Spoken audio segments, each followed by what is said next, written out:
Hello friends, welcome to my safety training centre. So friends, आज हम बात करेंगे मॉनसून के बारे में, बारिश के बारे में, रेन के बारे में। चूँकि यूएई के अंदर बारिशें बहुत ज़्यादा हो रही हैं, तो हमें इसके बारे में कुछ जो हजार्ड्स है, प्रिकॉशंस है, ये हमें जानना ज़रूरी है। एज ए एचएससी पर्सन, अगर हमें मालूम होगा, if you know better, so we can give some induction, some toolbox talk, some training to our colleague, to our people who is working with us. So friend, आज हम जान लेते हैं कि एक्चुअल मानसून होता क्या है। रेनिंग सीजन, इसे हम बारिश का टाइम बता सकते हैं। ये सीजन ऐसा है जब हेवी रेन होता है, उसको बोलते हैं। आंधियाँ आती है, तूफान आते हैं, इन चीज़ों को हम बोलते हैं मानसून, यानी बारिश का मौसम। ये सब क्यों होता है? क्योंकि ये क्लाइमेट शिफ्ट होता है और ये कभी कभी एक टाइम है, उस टाइम में होता है। लेकिन ये साल वो टाइम नहीं था बारिश होने का, फिर भी बारिश बहुत ज़बरदस्त हुई और बहुत नुकसान हुआ।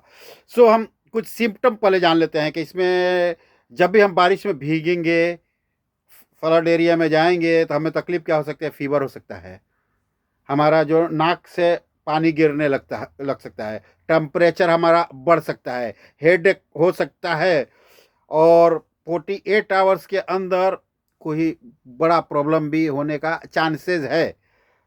डायरिया भी हो सकता है। और फीवर के अलावा आप एक दिन के बाद अगर आप लास्टिंग किया, तो आपको कुछ बड़ा चेंज हो सकता है। वो फीवर किसी दूसरे फील्ड में चला जाएगा।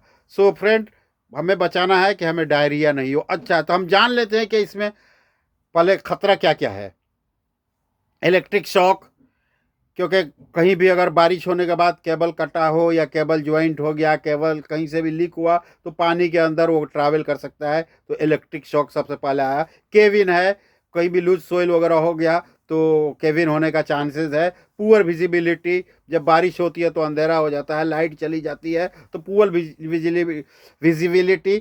स्लिपरी एरिया, यानी बहुत सारा एरिया है, हम ऑयल एंड गैस सेक्टर में काम करते हैं, तो पाइपलाइन है, स्ट्रक्चर है, जो भी है, उन जगहों पे स्लिप होने का चांस है। इवन द फ्लोर है, फ्लोर में भी स्लिप होने का चांस है।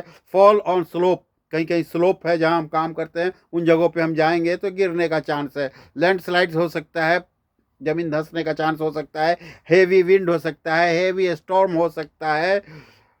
और सबसे खतरनाक के जब बारिश होती है तो वो पानी होल के अंदर जाता है कहीं, तो वहाँ पे कोई भी इंसेक्ट हुआ, स्नेक हुआ, तो वो लोग बाहर निकलते हैं। वो भी एक हमारे लिए ख़तरा है। लाइटनिंग हो सकता है, यानी बिजली ऊपर से गिरने का चांस हो सकता है।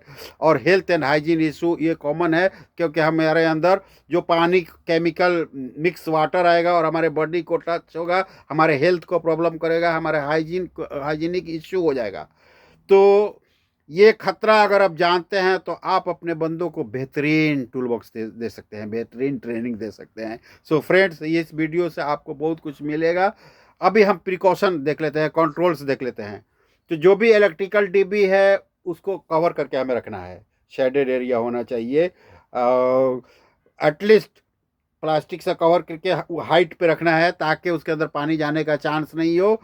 और नहीं तो हम ऐसा शेड बनाए कि जिसमें कोई भी पानी एंट्री का चांस नहीं हो।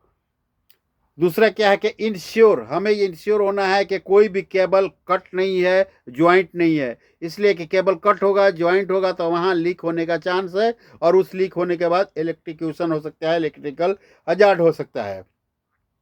कहीं किसी भी जगह पे हमारा काम है, तो हम ईएलसीबी आरसीबी पैनल के अंदर इंस्टॉल करेंगे कि अगर कहीं लीक हुआ तो ये ट्रिप होगा और हम बच जाएंगे उससे। बैरिकेशन करके रखना है, जो भी पैनल का एरिया है उस एरिया में बैरिकेड करना है, ताकि कोई भी आदमी, अनऑथराइज आदमी उसके अंदर नहीं जाए। बोर्ड भी लगा, नोटिस बोर्ड भी लगाना है कि अनऑथराइज एंट्री प्रोहिबिटेड, ऐसा बोर्ड भी लगाना है। और इलेक्ट्रिशियन जो भी होगा, उसका नाम, उसका फ़ोन नंबर, ये सब चीज़ें आपको लगाना है, ताकि लोगों को इजी एक्सेस हो, जिस जो ऑथराइज पर्सन है उससे मिलने के लिए। प्रॉपर शोरिंग, अगर कहीं एक्सकावेशन है तो उस एरिया में लूज सोयल है, तो केव इन का चांसेस है उधर, तो स्लोपिंग होना चाहिए, प्रॉपर शोरिंग होना चाहिए, प्रॉपर बेंचिंग होना चाहिए, as per the necessary, as per requirement, ऐसा होना चाहिए। हमें इल्यूमिनेशन, लाइटिंग ये प्रॉपर तरीके से प्रोवाइड करना है, ताकि साइट के अंदर अगर लाइट नहीं होगी तो एक दूसरा हजार्ड्स होगा और एक्सीडेंट होने का चांसेस रहेगा। हाई विजिबिलिटी जैकेट पहनना है सब आदमी को, क्लोथिंग जो अपना कवरऑल के अंदर भी होता है, सो रिफ्लेक्टर, ऐसे ही कपड़ा पहनना है कि जो एक सिग्नल दूसरी जगह पहुंचे कि इस फील्ड में इन जगहों पे कुछ लोग काम कर रहे हैं। हमें डी वाटरिंग पंप हमेशा रेडी रखना है, ताकि वाटर लॉगिंग जब भी होगा तो हम निकालने के लिए। सो डी वाटर, और उसको फ्रीक्वेंटली चेक करते रहना है डी वाटरिंग पंप को। और जो भी साइन बोर्ड है, मानसून का साइन बोर्ड है, नेसेसरी साइन बोर्ड, वो हमें लगाना है, ताकि लोगों को उससे एजुकेशन मिले, उससे नॉलेज मिले। जब हेवी विंड और स्टॉर्म आता है तो लूज मटेरियल को कहीं भी स्कैटर्ड नहीं करना है, स्पेशली शार्प एज जो कटिंग एज का होता है, पीस वगैरह, उसको कहीं भी स्कैटर्ड नहीं करना है, क्योंकि पानी के अंदर लोग जाएंगे, हो सकता है वो शार्प एज लोगों को इंजूर्ड करे, इवन शू पहना हुआ है फिर भी डिस्टर्ब करे।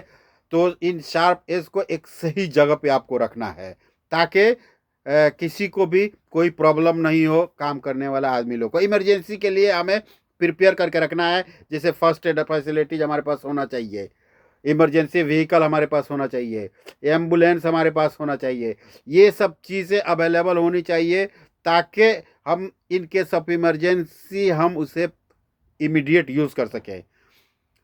और दूसरा क्या, अगर आपने कोई सांप देखा, स्नेक देखा, तो स्नेक को डिस्टर्ब नहीं करना है, उसको छेड़ना नहीं है, उसके साथ मजाक नहीं करना है, नहीं तो वो काट लेगा। ऐसा उससे उसके काटने से बचने के लिए है कि उसको कुछ मत कीजिए। और पॉसिबल है तो आपको स्नेक रेस्क्यू प्रोफेशनल होता है, उसको कांटेक्ट करना है, उससे कांटेक्ट करेंगे। हमारे पास ईआरटी टीम होती है, ईआरपी है हमारे पास, इमरजेंसी रिस्पांस प्लान, इसके हवाले से हम आप कॉल करना है, वो लोग प्रोफेशनल स्नेक रेस्क्यू पर्सन को भेजेंगे, वो उसको रेस्क्यू करेगा और उसके बाद वो सही जगह पे उसको छोड़ेगा। आपको उसको टच नहीं करना है। कभी भी जो कवरऑल वगैरह है पूरा पहनना है, फुल स्लीव पहनना है और बंद होना चाहिए, ताकि कहीं भी दूसरा कुछ टच हो तो आपके स्किन को प्रॉब्लम नहीं करे। लॉन्ग पैंट भी पहनना चाहिए, लॉन्ग शर्ट पहनना चाहिए, सेफ्टी बूट्स होनी चाहिए, ताकि आपके बदन को कोई प्रॉब्लम नहीं हो। नॉर्मली गम बूट आप पहनेंगे, जब पानी के अंदर जाते हैं तो गम बूट होना चाहिए, ताकि आपके पाँव को कोई नुकसान नहीं हो। अगर आपने थंडर सुना, बिजली गिरने वाला थंडर सुना, तो आपको कोशिश करना है कि रेस्ट एरिया या बिल्डिंग एरिया की तरफ जाना है, क्योंकि वो ओपन एरिया में थंडर जब भी गिरेगा, बिजली गिरेगी, तो आपको नुकसान हो सकता है। अभी ड्रिंकिंग वाटर वगैरह है, उसको प्रॉपर कवर करना है, ताकि उसमें से गंदगी नहीं जाए और लोगों को उसे पीने से हाइजीनिक का प्रॉब्लम नहीं हो, क्योंकि हेल्थ और हाइजीन का हमें ध्यान रखना है। उसका क्लीनिंग मस्ट है, क्लीनिंग का हमें ध्यान रखना है, ताकि वो क्लीन होगा तो प्रॉब्लम नहीं होगा, क्योंकि वाटर एनालिसिस रिपोर्ट भी हमारे पास होता है, उसको चेक करके रखते हैं, तो सही होगा तो जब जो आदमी भी पिएगा उसे हेल्थ इशू नहीं होगा। सो फ्रेंड्स, आशा करता हूँ कि आपको ये वीडियो पसंद आएगी। इसके बाद से मैं फ्लड पे डिटेल्स वीडियो बनाऊंगा, क्योंकि एक साथ ये फ्लड और रेन बनाने पे बहुत बड़ी वीडियो हो रही है, इसलिए मैंने फ्लड का नेक्स्ट वीडियो होगा। अभी रेन के हवाले से आपको बता दिया है। इसमें भी आपको और भी कुछ हेल्प चाहिए, आप कमेंट सेक्शन में लिखें और मैं आपको बताऊँगा। Thank you very much friends.